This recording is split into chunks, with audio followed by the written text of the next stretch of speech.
और बात मन की बात की करेंगे। एनडीए पार्ट 2 में वजीर आजम नरेंद्र मोदी अब से कुछ देर बाद ही मन की बात करेंगे। थोड़ी देर में पीएम मोदी का यह प्रोग्राम नशर होने वाला है। वजीर आजम नरेंद्र मोदी की यह 54वीं मन की बात होगी। आम इंतखाबात में एनडीए की शानदार जीत के बाद पीएम मोदी नमस्कार खिताब कर रहे हैं। एक लंबे अंतराल के बाद फिर से एक बार आप सबके बीच मन की बात, जन की बात, जन जन की बात, जन मन की बात, इसका हम सिलसिला प्रारंभ कर रहे हैं। चुनाव की आपाधापी में व्यस्तता तो बहुत थी, लेकिन मन की बात का जो मजा है वो गायब था। एक कमी महसूस कर रहा था। अपनों के बीच बैठ के हल्के फुल्के माहौल में 130 करोड़ देशवासियों के परिवार के एक स्वजन के रूप में कई बातें सुनते थे, दोहराते थे और कभी कभी अपनी ही बातें अपनों के लिए प्रेरणा बन जाती थी। अब कल्पना कर सकते हैं कि बीच का कालखंड गया होगा, कैसा गया होगा। रविवार, आखिरी रविवार 11 बजे मुझे भी लगता था कि अरे कुछ छूट गया। आपको भी लगता था ना? जरूर लगता होगा। शायद ये कोई निर्जीव कार्यक्रम नहीं था। इस कार्यक्रम में एक जीवंतता थी, अपनापन था, मन का लगाव था, दिलों का जुड़ाव था और इसके कारण बीच का जो समय गया वो समय बहुत कठिन लगा मुझे। मैं हर पल कुछ मिस कर रहा था। और जब मैं मन की बात करता हूं तब बोलता भले मैं हूं, शब्द शायद मेरे हैं, आवाज मेरी है, लेकिन कथा आपकी है, पुरुषार्थ आपका है, पराक्रम आपका है। मैं तो सिर्फ मेरे शब्द, मेरी वाणी का उपयोग करता था और इसके कारण मैं इस कार्यक्रम को नहीं, आपको मिस कर रहा था।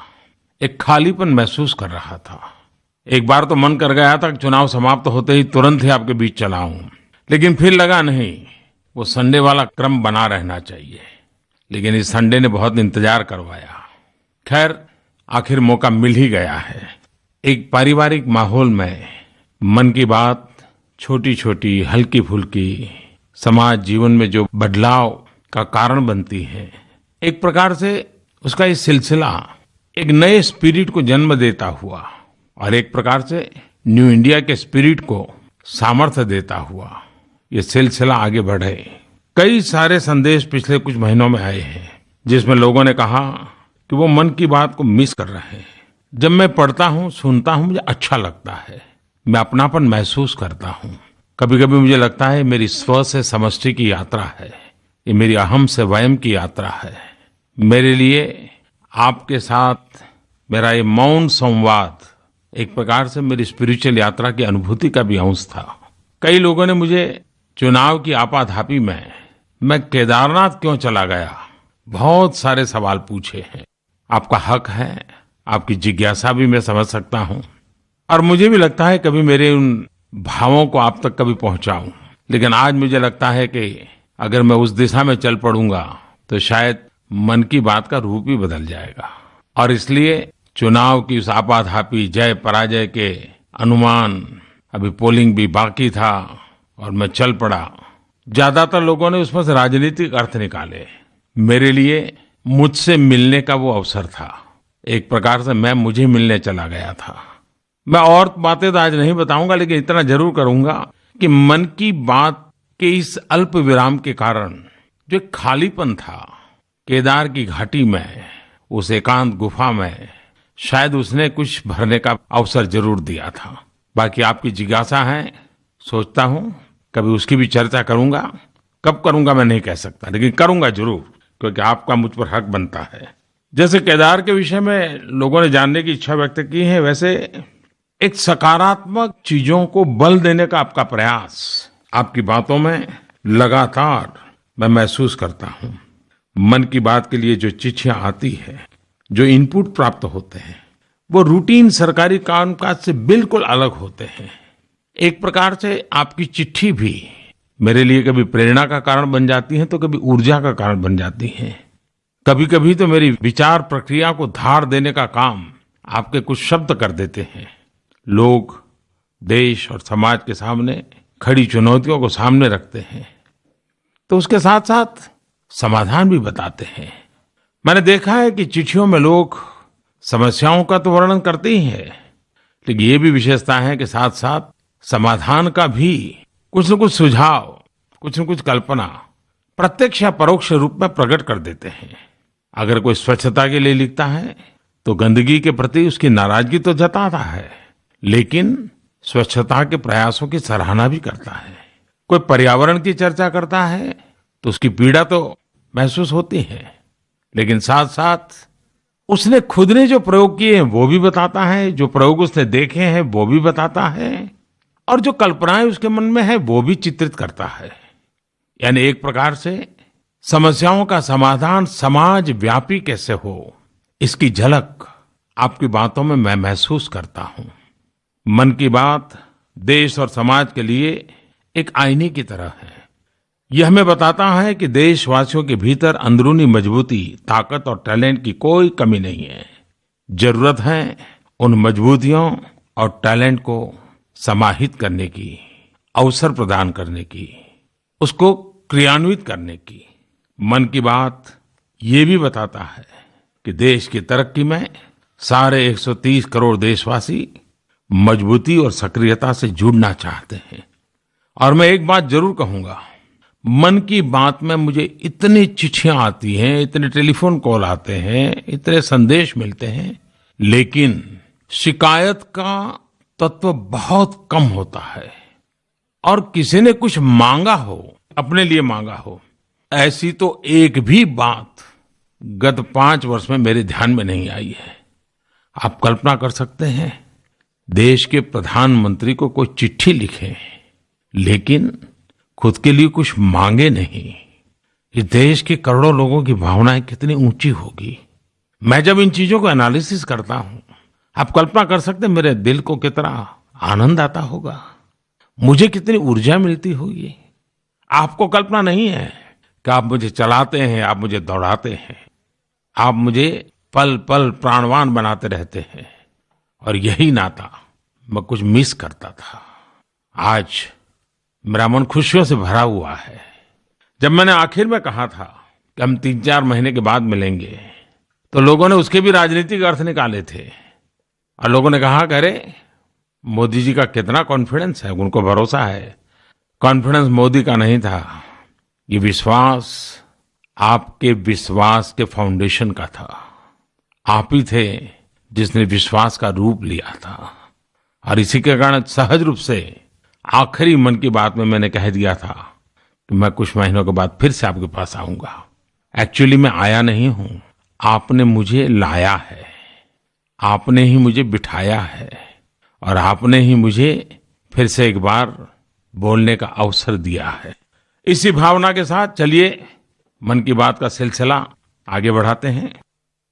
जब देश में आपातकाल लगाया गया, तब उसका विरोध सिर्फ राजनीतिक दायरे तक सीमित नहीं रहा था, राजनेताओं तक सीमित नहीं रहा था, जेल के सलाखों तक आंदोलन सिमट नहीं गया था। जन जन के दिल में एक आक्रोश था, खोए हुए लोकतंत्र की एक तड़प थी।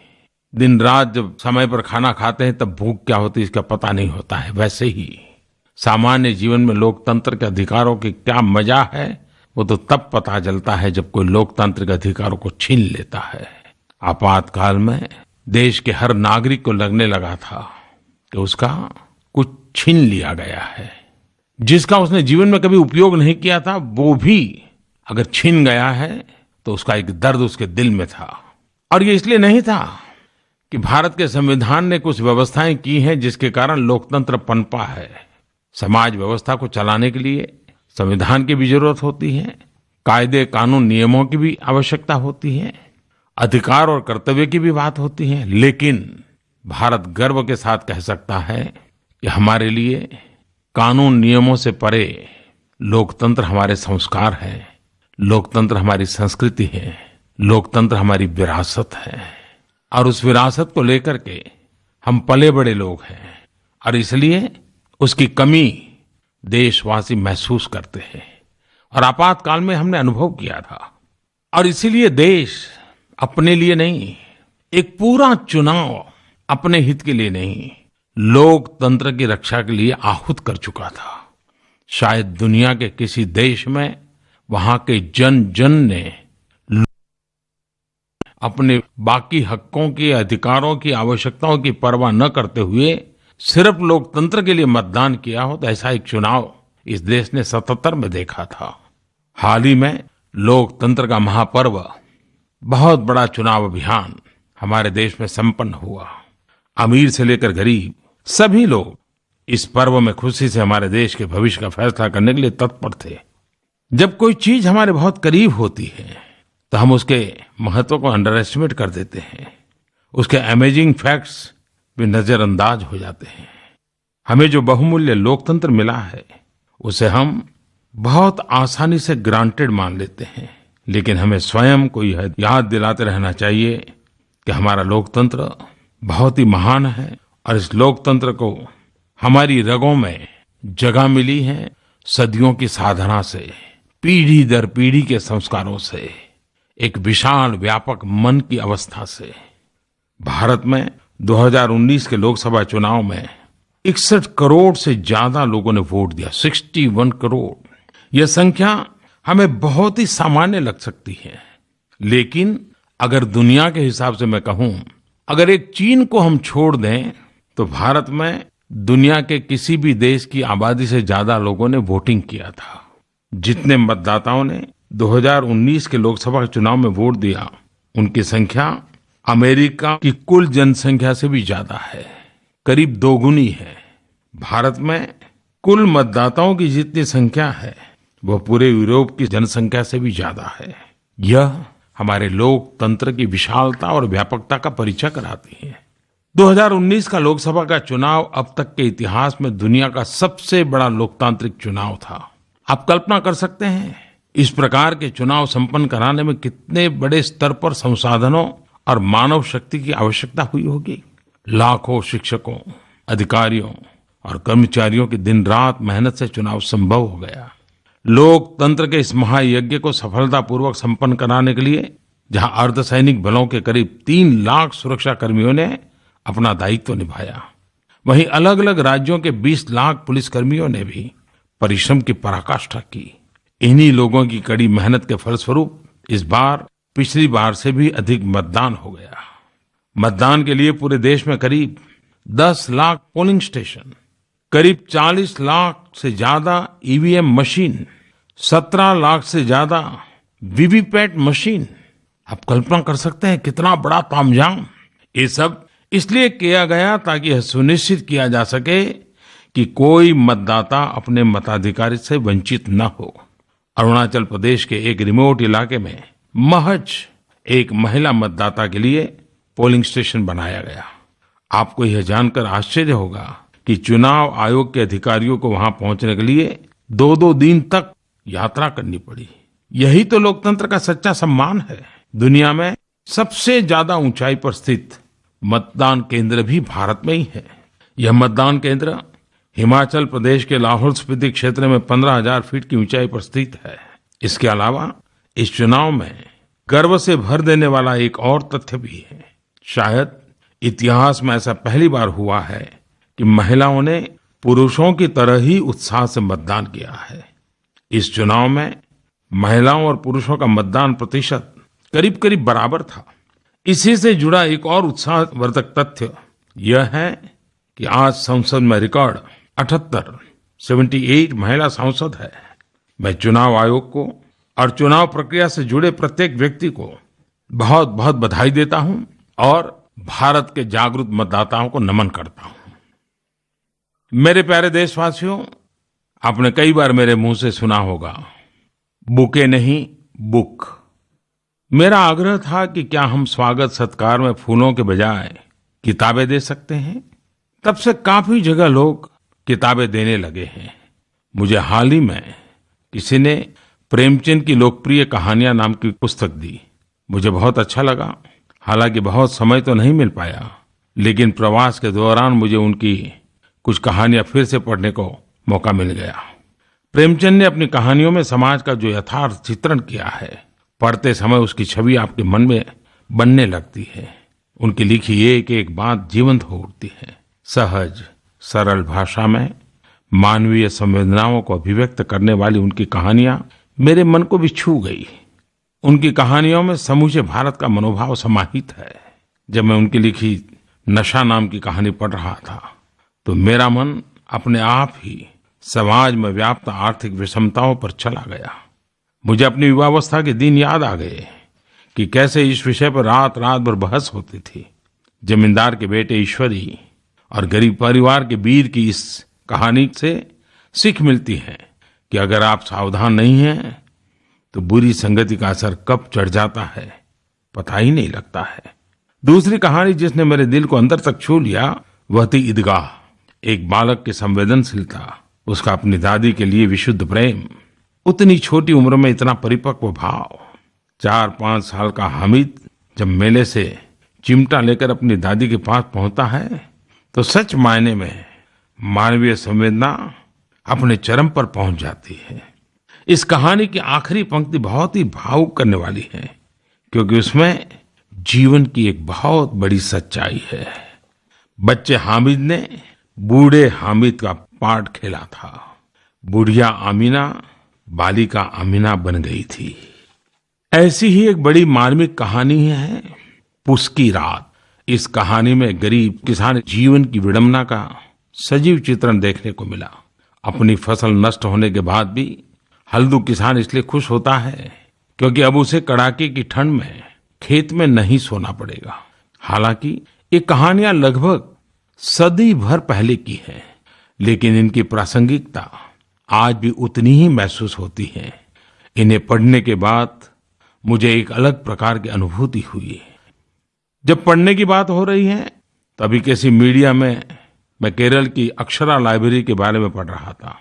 आपको यह जानकर आश्चर्य होगा कि लाइब्रेरी इडुक्की के घने जंगलों के बीच बसे एक गांव में है। यहाँ के प्राथमिक विद्यालय के शिक्षक पी.के. मुरलीधरन और छोटी सी चाय की दुकान चलाने वाले पी.वी. चिन्ना थम्पी, इन दोनों ने इस लाइब्रेरी के लिए अथक परिश्रम किया है। एक समय ऐसा भी रहा जब गट्ठर में भरकर और पीठ पर लाद कर यहाँ पुस्तकें लाई गई। आज ये लाइब्रेरी आदिवासी बच्चों के साथ हर किसी को एक नई राह दिखा रही है। गुजरात में वांचे गुजरात अभियान का सफल प्रयोग रहा। लाखों की संख्या में हर आयु वर्ग के व्यक्ति ने पुस्तक पढ़ने के इस अभियान में हिस्सा लिया था। आज की डिजिटल दुनिया में गूगल गुरु के समय में मैं आपसे भी आग्रह करूंगा कि कुछ समय निकालकर अपने डेली रूटीन में किताब को भी जरूर स्थान दें। आप सचमुच में बहुत एंजॉय करेंगे और जो भी पुस्तक पढ़े उसके बारे में नरेंद्र मोदी ऐप पर जरूर लिखें ताकि मन की बात के सारे श्रोता भी उसके बारे में जान पाएंगे। मेरे प्यारे देशवासियों, मुझे इस बात की खुशी है कि हमारे देश के लोग उन मुद्दों के बारे में सोच रहे हैं जो न केवल वर्तमान बल्कि भविष्य के लिए भी बड़ी चुनौती है। मैं नरेंद्र मोदी ऐप और माईगॉव पर आपके कमेंट्स पढ़ रहा था और मैंने देखा कि पानी की समस्या को लेकर कई लोगों ने बहुत कुछ लिखा है। बेलगावी के पवन गोराई, भुवनेश्वर के सितांशु मोहन परिदा, इसके अलावा यश शर्मा, साहब अल्ताफ और भी कई लोगों ने मुझे पानी से जुड़ी चुनौतियों के बारे में लिखा है। पानी का हमारी संस्कृति में बहुत बड़ा महत्व है। ऋग्वेद के आपः सुक्तम में पानी के बारे में कहा गया है, आपो हिष्ठा मयो भुवः स्थान ऊर्जे दधातन महे रणाय चक्षसे योव शिवतमो रसः तस्य भाजयतेह न उषतीरिव मातरः। अर्थात जल ही जीवनदायिनी शक्ति, ऊर्जा का स्रोत है। आप माँ के समान यानी मातृवत अपना आशीर्वाद दें, अपनी कृपा हम पर बरसाते रहें। पानी की कमी से देश के कई हिस्से हर साल प्रभावित होते हैं। आपको आश्चर्य होगा कि साल भर में वर्षा से जो पानी प्राप्त होता है उसका केवल 8% हमारे देश में बचाया जाता है। सिर्फ 8%। अब समय आ गया है इस समस्या का समाधान निकाला जाए। मुझे विश्वास है हम दूसरी और समस्याओं की तरह ही जन भागीदारी से, जनशक्ति से 130 करोड़ देशवासियों के सामर्थ्य, सहयोग और संकल्प से इस संकट का भी समाधान कर लेंगे। जल की महत्ता को सर्वोपरि रखते हुए देश में नया जल शक्ति मंत्रालय बनाया गया है। इससे पानी से संबंधित सभी विषयों पर तेजी से फैसले लिए जा सकेंगे। कुछ दिन पहले मैंने कुछ अलग करने का प्रयास किया। मैंने देश भर के सरपंचों को पत्र लिखा, ग्राम प्रधान को। मैंने ग्राम प्रधानों को लिखा कि पानी बचाने के लिए, पानी का संचय करने के लिए, वर्षा के बूंद बूंद पानी बचाने के लिए वे ग्राम सभा की बैठक बुलाकर गांव वालों के साथ बैठकर के विचार विमर्श करें। मुझे प्रसन्नता है कि उन्होंने इस कार्य में पूरा उत्साह दिखाया है और इस महीने की 22 तारीख को हजारों पंचायतों में करोड़ों लोगों ने श्रमदान किया। गांव गांव में लोगों ने जल की एक एक बूंद का संचय करने का संकल्प लिया। आज मन की बात कार्यक्रम में मैं आपको एक सरपंच की बात सुनाना चाहता हूं। सुनिए, झारखंड के हजारीबाग जिले के कटक मसांडी ब्लॉक की लुपुंग पंचायत के सरपंच ने हम सबको क्या संदेश दिया है। हमार नाम दिलीप कुमार रविदास है। पानी बचावे ले जब प्रधानमंत्री हमनी के चिट्ठी लिखल थी तो हमनी के ये विश्वासे ना हो लगल कि प्रधानमंत्री हमनी के चिट्ठी लिखा थी। जब हमनी 22 तारीख के गाँव के लोगों के इकट्ठा करके प्रधानमंत्री के चिट्ठिया पढ़ के सुनेलिए तो गाँव के लोगों ने बड़ी उत्साहित भेल थी और पानी बचावे खातिर तालाब के सफाई, नया तालाब बनावे ले, श्रमदान करके अपन अपन भागीदारी निभावे ले गाँव के लोगों ने तैयार भेल थी। बारिश से पहले ये उपाय करके हमनी के आगे दिक्कत पानी के लिए ना होता है। ये अच्छा रहा है कि हमनी के प्रधानमंत्री हमिन के ठीक समय में आगाह कर दिलथिन। बिरसा मुंडा की धरती, जहां प्रकृति के साथ तालमेल बिठाकर रहना संस्कृति का हिस्सा है, वहां के लोग एक बार फिर जल संरक्षण के लिए अपनी सक्रिय भूमिका निभाने के लिए तैयार है। मेरी तरफ से सभी ग्राम प्रधानों को, सभी सरपंचों को उनकी इस सक्रियता के लिए बहुत बहुत शुभकामनाएं। देश भर में ऐसे कई सरपंच हैं जिन्होंने जल संरक्षण का बेड़ा उठा लिया है। एक प्रकार से पूरे गांव का ही वो अवसर बन गया है। ऐसा लग रहा है कि गांव के लोग अब अपने गांव में जैसे जल मंदिर बनाने के स्पर्धा में जुट गए हैं। जैसा कि मैंने कहा, सामूहिक प्रयास से बड़े सकारात्मक परिणाम प्राप्त हो सकते हैं। पूरे देश में जल संकट से निपटने का कोई एक फॉर्मूला नहीं हो सकता है। इसके लिए देश के अलग अलग हिस्सों में अलग अलग तरीके से प्रयास किए जा रहे हैं, लेकिन सबका लक्ष्य एक ही है और वह है पानी बचाना, जल संरक्षण। पंजाब में ड्रेनेज लाइंस को ठीक किया जा रहा है। इस प्रयास से वाटर लॉगिंग की समस्या से छुटकारा मिल रहा है। तेलंगाना के थिमाईपल्ली में टैंक के निर्माण से गांवों के लोगों की जिंदगी बदल रही है। राजस्थान के कबीरधाम में खेतों में बनाए गए छोटे तालाबों से एक बड़ा बदलाव आया है। मैं तमिलनाडु के वेल्लोर में एक सामूहिक प्रयास के बारे में पढ़ रहा था, जहां नाग नदी को पुनर्जीवित करने के लिए 20,000 महिलाएं एक साथ आई। मैंने गढ़वाल की उन महिलाओं के बारे में भी पढ़ा है जो आपस में मिलकर रेन वाटर हार्वेस्टिंग पर बहुत अच्छा काम कर रही है। मुझे विश्वास है कि इस प्रकार के कई प्रयास किए जा रहे हैं और जब हम एकजुट होकर मजबूती से प्रयास करते हैं तो असंभव को भी संभव कर सकते हैं। जब जन जन जुड़ेगा, जल बचेगा। आज मन की बात के माध्यम से मैं देशवासियों से 3 अनुरोध कर रहा हूं। मेरा पहला अनुरोध है, जैसे देशवासियों ने स्वच्छता को एक जन आंदोलन का रूप दे दिया, आइए वैसे ही जल संरक्षण के लिए एक जन आंदोलन की शुरुआत करें। हम सब साथ मिलकर पानी की हर बूंद को बचाने का संकल्प करें। और मेरा तो विश्वास है कि पानी परमेश्वर का दिया हुआ प्रसाद है। पानी पारस का रूप है। पहले कहते थे कि पारस के स्पर्श से लोहा सोना बन जाता है। मैं कहता हूं पानी पारस है और पारस से, पानी के स्पर्श से नवजीवन निर्मित हो जाता है। पानी की एक एक बूंद को बचाने के लिए एक जागरूकता अभियान की शुरुआत करें। इसमें पानी से जुड़ी समस्याओं के बारे में बताएं, साथ ही पानी बचाने के तरीकों का प्रचार प्रसार करें। मैं विशेष रूप से अलग अलग क्षेत्र की हस्तियों से जल संरक्षण के लिए इनोवेटिव कैंपेन्स का नेतृत्व करने का आग्रह करता हूं। फिल्म जगत हो, खेल जगत हो, मीडिया के हमारे साथी हो, सामाजिक संगठनों से जुड़े हुए लोग हो, सांस्कृतिक संगठनों से जुड़े हुए लोग हो, कथा कीर्तन करने वाले लोग हो, हर कोई अपने अपने तरीके से इस आंदोलन का नेतृत्व करे।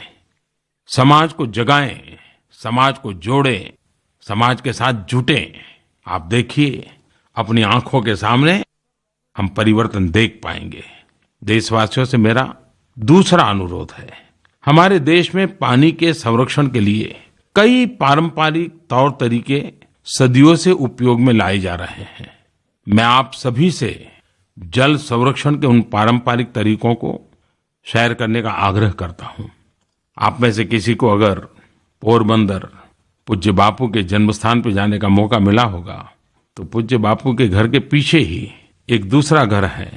वहां पर 200 साल पुराना पानी का टंका है और आज भी उसमें पानी है और बरसात के पानी को रोकने की व्यवस्था है। तो मैं हमेशा कहता था कि जो भी कीर्ति मंदिर जाएं वो उस पानी के टंके को जरूर देखें। ऐसे कई प्रकार के प्रयोग हर जगह पे होंगे। आप सभी से मेरा तीसरा अनुरोध है, जल संरक्षण की दिशा में महत्वपूर्ण योगदान देने वाले व्यक्तियों का, स्वयंसेवी संस्थाओं का और इस क्षेत्र में काम करने वाले हर किसी का, उनकी जो जानकारी हो उसे आप शेयर करें, ताकि एक बहुत ही समृद्ध पानी के लिए समर्पित, पानी के लिए सक्रिय संगठनों का, व्यक्तियों का एक डेटाबेस बनाया जा सके। आइए हम जल संरक्षण से जुड़े ज्यादा से ज्यादा तरीकों की एक सूची बनाकर लोगों को जल संरक्षण के लिए प्रेरित करें। आप सभी #जनशक्ति फॉर जल शक्ति हैशटैग का उपयोग करके अपना कंटेंट शेयर कर सकते हैं। मेरे प्यारे देशवासियों, मुझे और एक बात के लिए भी आपका आभार व्यक्त करना है और दुनिया के लोगों का भी आभार व्यक्त करना है। 21 जून को फिर से एक बार योग दिवस में जिस सक्रियता के साथ, उमंग के साथ एक एक परिवार की 3-3, 4-4 पीढ़ियां एक साथ आकर के योग दिवस को मनाया, होलिस्टिक हेल्थ केयर के लिए जो जागरूकता आई है उसमें योग दिवस का महात्म्य बढ़ता चला जा रहा है।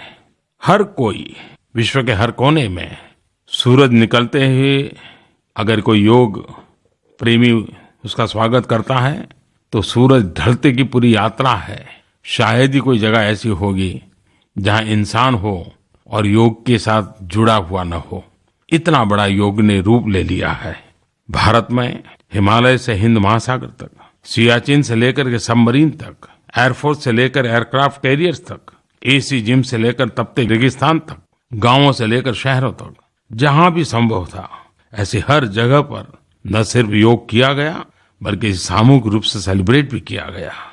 दुनिया के कई देशों के राष्ट्रपतियों, प्रधानमंत्रियों, जानी मानी हस्तियों, सामान्य नागरिकों ने मुझे ट्विटर पर दिखाया कि कैसे उन्होंने अपने अपने देश में योग मनाया। उस दिन दुनिया एक बड़े खुशहाल परिवार की तरह लग रही थी। हम सब जानते हैं कि एक स्वस्थ समाज के निर्माण के लिए स्वस्थ और संवेदनशील व्यक्तियों की आवश्यकता होती है और योग यही सुनिश्चित करता है। इसलिए योग का प्रचार प्रसार समाज सेवा का एक महान कार्य है। क्या ऐसी सेवा को मान्यता देकर उसे सम्मानित नहीं किया जाना चाहिए? वर्ष 2019 में योग के प्रमोशन और डेवलपमेंट में उत्कृष्ट योगदान देने के लिए प्राइम मिनिस्टर्स अवार्ड की घोषणा अपने आप में मेरे लिए एक बहुत बड़े संतोष की बात थी। यह पुरस्कार दुनिया भर के उन संगठनों को दिया गया है जिसके बारे में आपने कल्पना तक नहीं की होगी कि उन्होंने कैसे योग के प्रचार प्रसार में महत्वपूर्ण योगदान दिए हैं। उदाहरण के लिए जापान योग निकेतन को लीजिए, जिसने योग को पूरे जापान में लोकप्रिय बनाया है। जापान योग निकेतन वहां के कई इंस्टीट्यूट्स और ट्रेनिंग कोर्सेज चलाता है। या फिर इटली की मिस एंटोनिटा रोजी, उन्हीं का नाम ले लीजिए, जिन्होंने सर्व योग इंटरनेशनल की शुरुआत की और पूरे यूरोप में योग का प्रचार प्रसार किया। ये अपने आप में प्रेरक उदाहरण है। अगर ये योग से जुड़ा विषय है तो क्या भारतीय इसमें पीछे रह सकते हैं? बिहार योग विद्यालय मुंगेर, उसको भी सम्मानित किया गया। पिछले कई दशकों से योग को समर्पित है। इसी प्रकार स्वामी राजर्षि मुनि को भी सम्मानित किया गया। उन्होंने लाइफ मिशन और लकुलेश योगा यूनिवर्सिटी की स्थापना की। योग का व्यापक सेलिब्रेशन और योग का संदेश घर घर पहुंचाने वालों का सम्मान, दोनों ने ही इस योग दिवस को खास बना दिया है। मेरे प्यारे देशवासियों, हमारी ये यात्रा आज आरंभ हो रही है। नए भाव, नई अनुभूति, नया संकल्प, नया सामर्थ्य। लेकिन हाँ, मैं आपके सुझावों की प्रतीक्षा करता रहूंगा।